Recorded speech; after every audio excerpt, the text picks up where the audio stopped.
Good day sa lahat ng ating viewers. Today ang topic natin is paano matuto mag-welding. So, ang tutorial natin ngayon ay para to doon sa mga wala pang knowledge about sa welding or yung zero experience. Mga gagamitin natin, welding machine, jacket, maong, welding mask, grinder,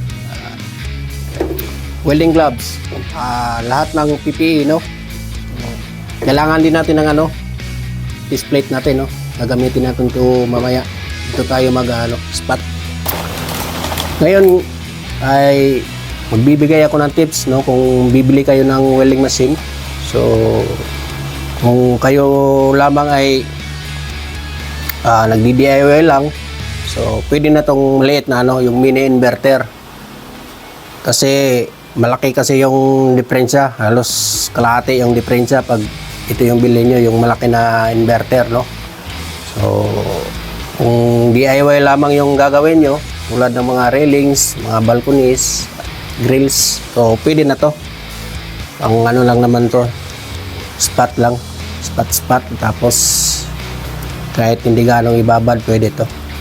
So kung ikaw naman ay nangongontrata, mas maganda kung itong malaki na yung bilhin mo kasi pwede ito sa mga makakapal na bakal, no? Tubo man or plates. So ngayon, sisimula na tayo sa ating tutorial, sa ating actual. Ngayon, una ko ituturo sa inyo ay kung paano i-strike yung electrode o yung welding rod, no? So ito,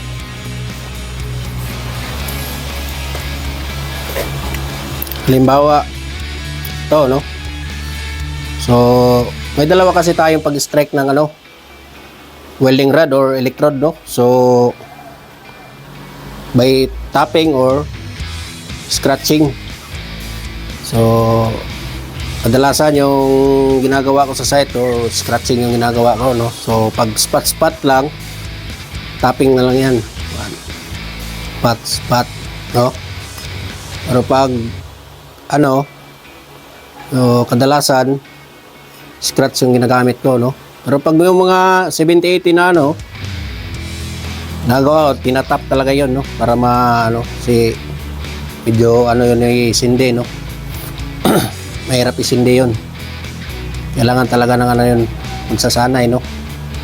So ngayon, yung gamit lang natin ay 60-30 lang, no? Para mabilis lang kayong matuto.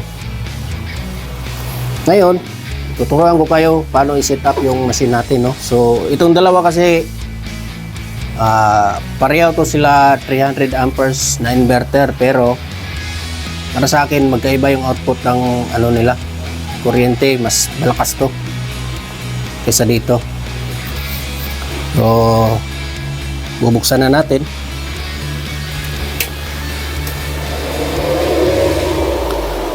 So itong maliit, sinet ko lamang sa yan, in-dry ko na yan kanina, no? So sinet ko yan sa 200. Malakas na yan 200 para dito. Mas maganda yung malakas kasi pag mahina kasi, pag in-strike mo yan, didikit yan, no? Lalo na wala pa kayong experience, mahirapan kayo, no? So maganda kung malakas yung amperahe para hindi sa didikit, no? Madali lang siyang sumindi. So para to dito sa maliit, kung halimbawa kung ito yung nabili nyo, kasi mas maganda to sa mga beginners, no? Kasi mura lang siya. So ito kasi medyo kalahati yung diferensya nila, no? So ito naman yung isa, binuksan ko na, no? Yung setting naman nito ay nasa yan,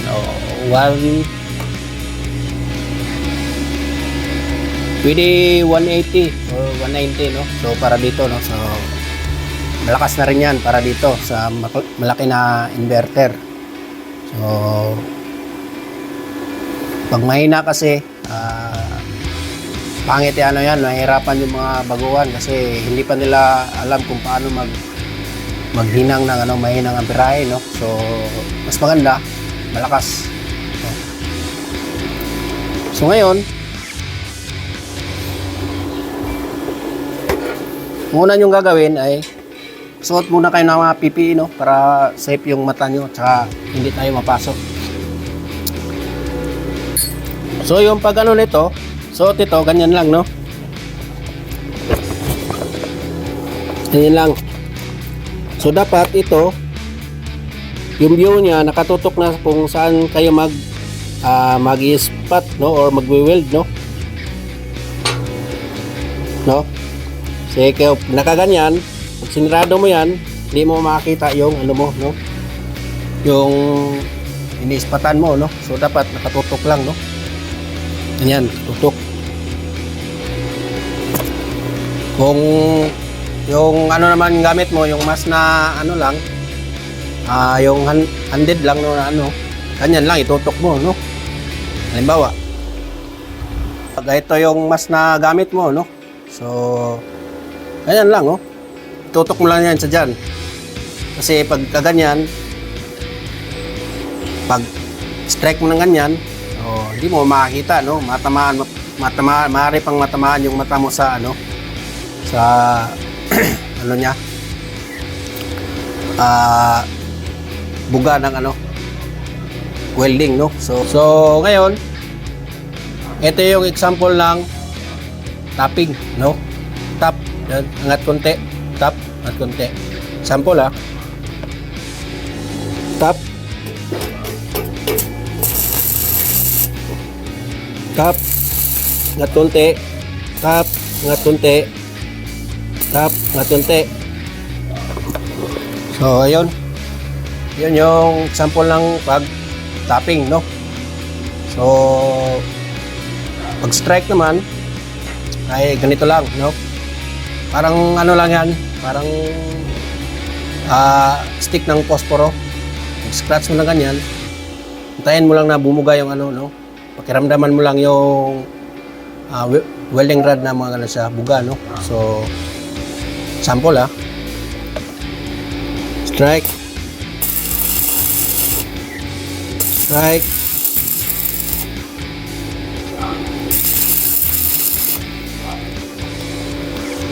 so pag sumindi na siya, steady nyo lang konti, no, para malusaw yung hinangin nyo, no. So ganun lang kadali, no. Tapping, then scratching lang, no. Yan lang yung dalawang paraan paano i-sindi itong ano, no. So pag scratch nyo, scratch, huwag nyo i-dikit sa ano, plate, no. Iangat o konti pag nag-scratch kayo, pag nag-spark na siya, no. So ganun lang. Pag marunong na kayo mag-spot, ay kumuha na rin kayo ng ano, no, bagay na ano, pwede nyo pag-practice, no. So ito, sample lang to, So, kung marunong na kayo mag-sindi, no, marunong na kayo mag-strike ng electrode nyo, no. So kumuha na kayo ng ano, bagay na pwede nyong i-tack. So magta-tack weld muna tayo, no. So sample,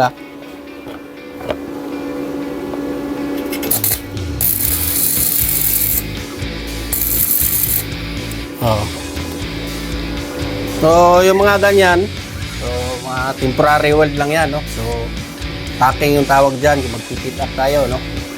Halimbawa yung mga tubular, so kailangan natin i-ano yan, no, i-fit up muna natin bago natin i-full weld, no. So yung mga maninipis lang kasi, pwede lang kasi spot weld lang, no. Hindi kailangan ibaba dyan katulad ng tubular kasi madaling mabutas yan, ay manipis lang kasi. So marunong ka na mag-spot weld, so pwede ka na magsimulang mag-full weld, no, full weld. So gagawin mo lang halimbawa may plate ka, pwede na to pag-practicean nyo, no. So ngayon tuturuan ko naman kayo magdugtong, no. So marunong na tayo mag-ano, no, mag-spot, no. So dito na tayo, no, magdugtong. Simulan na tayo para matuto na tayo mag-full weld, no. So sample, tatanggalin ko muna to.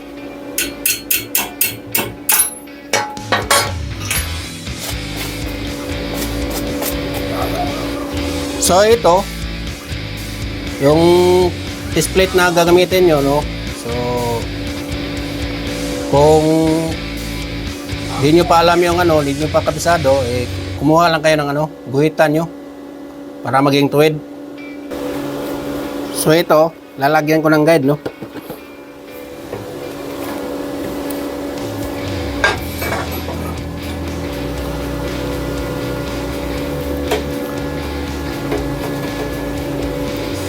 So ito, kung wala pa kayong grinder, pwede naman kahit ano, yung white pen lang, no?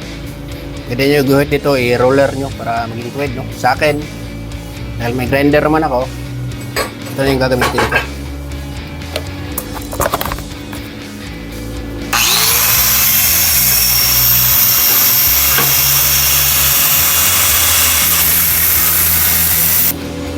So, ito na, no? May ginawa na akong guide, no? Dahil marunong na kayo mag-spot, pwede na kayo magsanay ng ano, mag full weld, no? So, flat position muna kayo, no? Kasi di nyo pa alam yung mga ibang position na mahirap, no? So, tuturuan muna kayo kung kayo magdugtong, no? Tuturuan ko muna kayo, no? So, mas maganda kung guhitan nyo hanggang 1 inch, 1 inch, 1 inch. Pero sa akin, tinatansya ko na lang, no? Halimbawa, no? Full weld tayo, ha?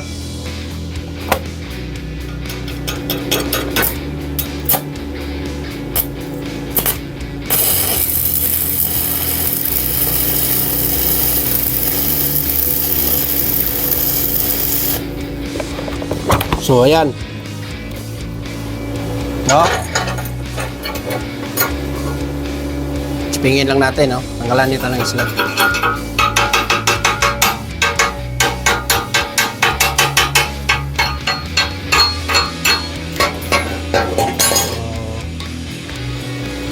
Brush natin para malinis.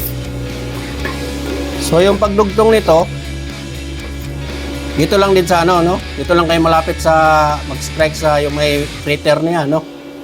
Para hindi na maano yung beads nyo, no? Maging tuwid pa rin, maging uniform, no? So dito lang sa may crater kasi madali lang ito isindi, eh. Kahit sa crater na mismo, dyan na kayo magdugtong, no? So ganyan lang, ulitin nyo lang hanggang sa mamaster nyo na, no? Sample lang, dudugtong tayo.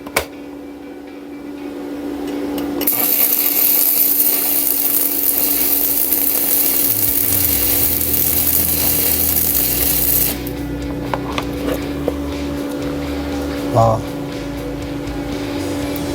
So, ayan, no? Ulit-ulitin nyo lang, no? Para masanay kayo magdugtong, no? So, hanggang sa pwede na kayo mag full weld, no? Tuloy-tuloy, no? So, lagyan nyo rin ng ano, guide. Kasi pag hindi nyo kasi nilagyan, so, maaaring maano yung ano natin, no? Yung mga hinang natin, no? Hindi siya maging tuwid, no? So, mas maganda yung may guide para mabilis kayong matutok. Kasi pag hindi mo nilagyan, maano yung ano natin, hindi tuwid. So, yung amperahe nga pala nito ay nasa mga 183 or 185 or 180, no? So, malakas na yan. Hindi na kayo mahirapan mag-sindi, no? So, ganun lang kadali, no? So, ayun, no, natapos na ng ating actual na tutorial, no? So, sana ay marami kayong natutunan, no? So, maraming salamat sa panonood. Hanggang sa muli, ito po si Pinoy Weld. Paalam.